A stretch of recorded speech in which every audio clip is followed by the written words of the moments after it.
पूछना है कि जनरल क्लब जो होता है उसमें जो निगेटिव पॉइंट्स आते हैं तो उसमें जो प्रेजेंटर है और जो पार्टिसिपेंट्स हैं उनको ही तो फायदा होगा, और इसका अदर लोग को कैसे फायदा होगा जो नहीं जनरल क्लब में हो, या हम कोई उस जर्नल को इन्फॉर्म करेंगे कि इसमें क्या क्या डिमेरिट है।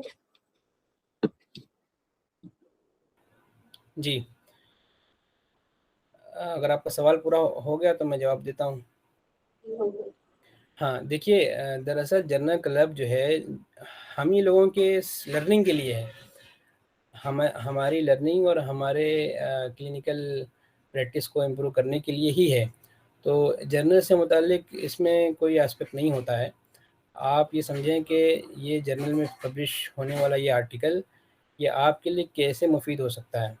तो पॉजिटिव पॉइंट से फ़ायदा होना ज़ाहिर है, नेगेटिव पॉइंट से आपके अंदर क्रिटिकल स्किल्स पैदा होती हैं, जो गलतियाँ उसमें हुई हैं उस गलतियों से आप आगे बच सकते हैं और आपके अंदर रीडिंग हैबिट बनती है।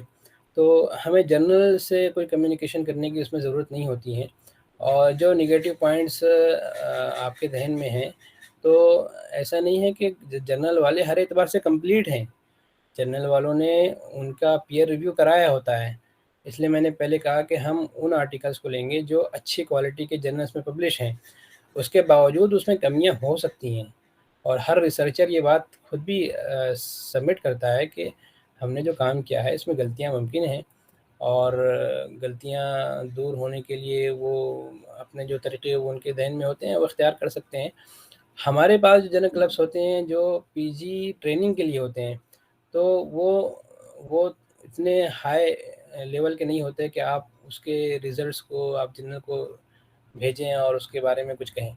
अलबत्ता उस जर्नल हर तकरीबन सभी जर्नल में लेटर टू एडिटर का ऑप्शन होता है और लेटर टू एडिटर के ज़रिए से अगर आपने किसी आर्टिकल में कोई कमी देखी है या किसी आर्टिकल पे कोई तबसरा करना है या जर्नल पे कोई तबसरा करना है तो वो कर सकते हैं। उसका तरीक़ाकार है, उसकी गाइडलाइंस है, वो कर सकते हैं। अलबत्ता हमें जनरल क्लब में ज़्यादा हमारा मकसद वो नहीं होता, हमारा मकसद होता है कि हम कैसे अपने आप को उससे ट्रेन कर सकें और क्रिटिकल स्किल हमारे अंदर कैसे पैदा हों, ये मकसद होता है।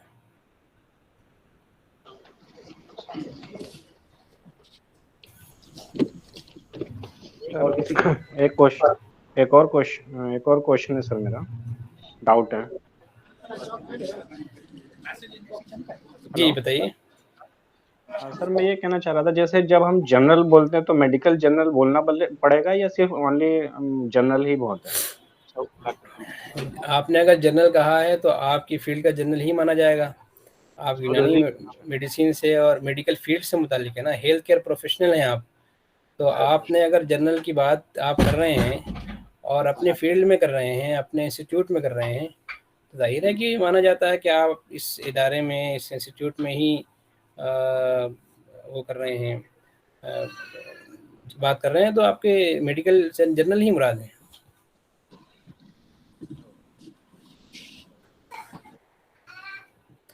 किसी का कोई सवाल है कि sir for case presentation we should reference of which Unani book, कौन सी किताबों का रेफरेंस आप लेना चाहते हैं? सभी किताबें ले सकते हैं।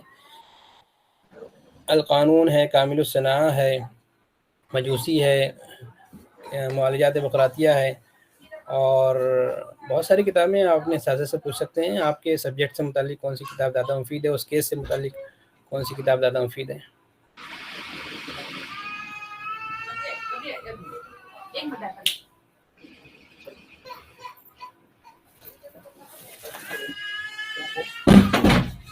और किसी के तो क्वेश्चन हैं?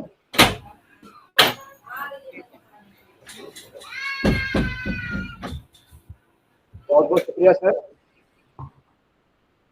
बहुत शुक्रिया, जज़ाकल्लाह। लेक्चर और मालूमाती लेक्चर हम सबको दिया। बहुत से लोग वो थे जो बाद में ज्वाइन किए, उनके लिए थोड़ा तफसील से बता दूं कि सर ने जो है सर का जो टॉपिक था वो सेमिनार और केस और जनरल क्लब कैसे होते हैं और अपने पीपीटी प्रेजेंटेशन कैसे दिए जाते हैं, उसको तफसील के साथ सर ने उसको बताया। और ये लेक्चर हम सारे पीपीटी के लिए बहुत ही मालूमाती और बहुत ही प्रैक्टिकल चीज़ें इसमें थी और इन सब से हम लोगों को रोज गुजरना है। इसमें जितना आगे रहेंगे वैसे ही हम अपने आप को इतना ही अच्छे से प्रेजेंट कर पाएंगे। जो सारी चीज़ें होती जो हमें रोजमर्रा इसकी जरूरत है। सर ने बहुत अच्छे से बताया कि जर्नल और मैगजीन क्या होते हैं, दोनों में क्या फर्क होता है। ये शायद हम में से भी बहुत से लोगों को भी पता नहीं था, बहुत अच्छे से और आसानी से बताया। और जनरल कलर क्या चीज़ होती है, हम अक्सर जो हम लोग यहाँ पर हैं उनमें से अक्सर लोगों को शायद ये चीज़ नहीं मालूम आती, लेकिन बहुत आसान लबोलहजे में सर ने उसको बताया कि जनरल क्लब्स क्या होते हैं और हमें जनरल क्लब्स के लिए किस तरह के पेपर्स का जो है इंतखाब करना चाहिए। उसमें भी सर ने बताया कि सारे जो जनरल होते हैं वो एक कैटेगरी के नहीं होते हैं, बल्कि अलग अलग टाइप के होते हैं और उनमें से कौन से अच्छे माने जाते हैं, जैसे सोबत का जिक्र किया सर ने और वेब ऑफ साइंस का जिक्र किया, और यूजीसी के लिस्ट में जो जनरल्स होते हैं उनसे हम जो है आर्टिकल्स को ले सकते हैं, इसके बारे में सर ने बताया।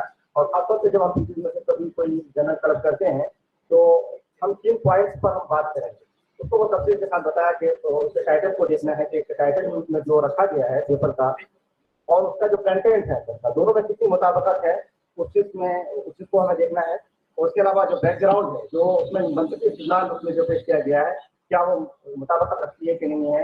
इसके अलावा क्या मेथड्स यूज किए हैं, वो मेथड जो यूज किए प्रॉपर है कि नहीं है, इसके बारे में सबने बताया। फिर हम जो स्टेटिस्टिक्स जो यूज करते हैं, जो असर वो ठीक है कि नहीं है, उनको चेक करना होता है हमें। और फिर उसके बाद जो रिजल्ट उन्होंने किया है, तो ऐसा तो नहीं कि रिजल्ट जो है इतना दमदार नहीं है, लेकिन उन्होंने जो है बातें बहुत दमदार कह दी हैं, ऐसा भी ये भी चीजें वहाँ देखनी होती है हमें। और डिस्कशन होता है, उसमें डिस्कशन में आप जो है उसमें सारी चीजों को रखते हैं कि उनमें क्या पॉजिटिव है क्या नेगेटिव है, उनमें तफसील के साथ पर आप बात करते हैं।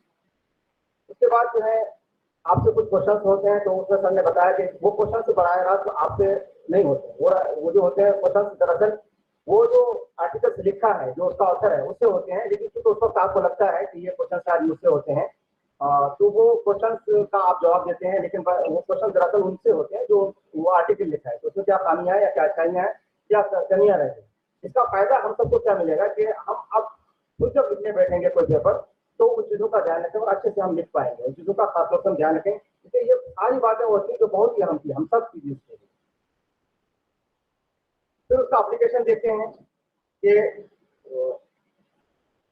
इतना रिसर्च, वो जो पेपर जो हमारा सुनने वाला है, जो पार्टिसिपेंट्स हैं, उसके नीड को जितना आप एड्रेस करेंगे उतना ही मकबूल होगा। जाहिर सी बात है कि जो सुनने वाले लोग हैं उनकी जो जरूरियात है उनको जब एड्रेस कर रहे होते हैं तो उस पेपर के जरिए से, लेकिन हर सुनने वाला उसको पसंद करता है, बहुत अच्छे से उसको उसमें इंटरेस्ट करता है, उसमें इंजॉय करता है उसको।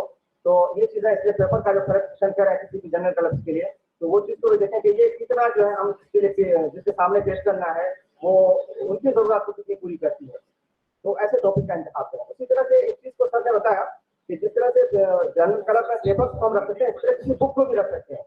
बुक को देखा आपके बुक का जो टाइटल रखा गया है वो कितना अहम है और कितने जो कंटेंट्स हैं वो कितने अहम है, उस चीज को का जिक्र किया। पीपीटी प्रेजेंटेशन के लिए खासतौर से वो हमें आपको रोज से गुजरना होता है कि पीपीटी प्रेजेंटेशन में पूरी पीपीटी को नहीं पढ़ने के लिए कहा गया है, और बल्कि उसमें से जो है कुछ चीजें ही रखनी होती हैं, ये हम लोग अक्सर गलतियां होती है कि पीपीटी को पूरा पढ़ लेते हैं। उन सब चीजों को सर ने बहुत बताया कि ये हमें किस तरह से पीपीटी को प्रेजेंट करना होता है और किस तरह से उसको बनाना होता है, वो तफसील के साथ सर ने बताया कि ये बात बहुत अहम है, इसको बाद में भी हम लोग इस लेक्चर को देख सकते हैं। अब क्योंकि अब स्पेशल साइंस के लिए मैं दावत देना चाहूंगा अपने कॉलेज के उस्ताद मोहतरम जनाब डॉक्टर शमीम साहब को, और जो कि असिस्टेंट प्रोफेसर है डिपार्टमेंट ऑफ मायातुल अमराजी में। तो सर से मैं गुजारिश कर रहा हूँ कि सर आए और स्पेशल साइंस सर का करें, इसके लिए डॉक्टर शमीम सर।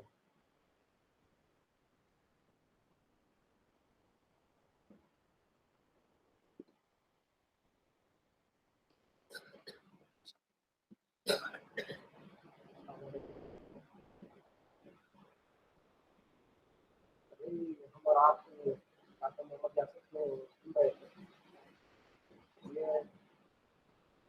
ये स्वागत की बात है कि आज यासिर को मैं बहुत पहले से जानता हूँ, तो मैं जब मैं पीजी कर रहा था डिपार्टमेंट में, हाँ उसी डिपार्टमेंट में ताकि यासिर ने भी एडमिशन लिया था और वहीं से उन्होंने भी पीजी किया है, मौजूद से किया है।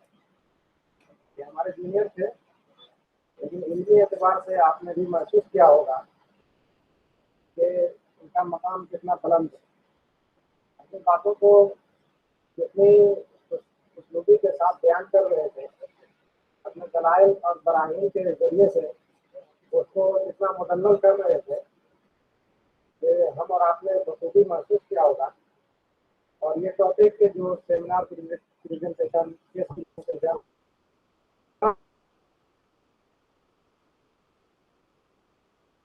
से उन्होंने बहुत ही कॉम्प्रहेंसिव बातें रखी। एक पीजी स्कॉलर जो होता है पीजी के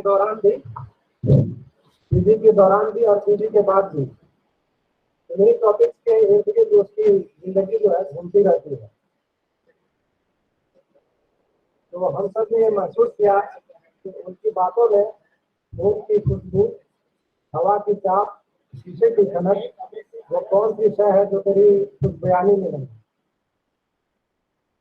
वो बड़े ही खूबसूरत अंदाज में अपने टॉपिक को आपके सामने रख रहे थे और आप सभी ने उसको एंजॉय किया होगा और बहुत ही फायदेमंद महसूस करेंगे जब आप इसको और भी बाद में वीडियो पीपीटी या रिकॉर्ड होगा और इसको आप देखिएगा बाद में, तो आपको महसूस होगा कि आपके लिए इसमें बहुत कुछ है, बहुत कुछ सीखने और समझने के लिए है। मैं इस पर बहुत ज़्यादा कोई और दूसरी बात नहीं कहूँगा, ये ऐसे ही हो, मेरा कुछ कहना ऐसे ही है। किसी को बिरयानी खिला करके उसके सामने अगर खिचड़ी रख दिया जाए और कहे कि इसको भी खाइए तो पूरा के पूरा मज़ा ही खराब कर देगा। तो डॉक्टर यासिर बहुत ही कामयाबी के साथ और बहुत ही खुश उसलूबी के साथ अपनी बातों को रख रहे थे। मैं उनका तहे दिल से शुक्रिया अदा करता हूँ।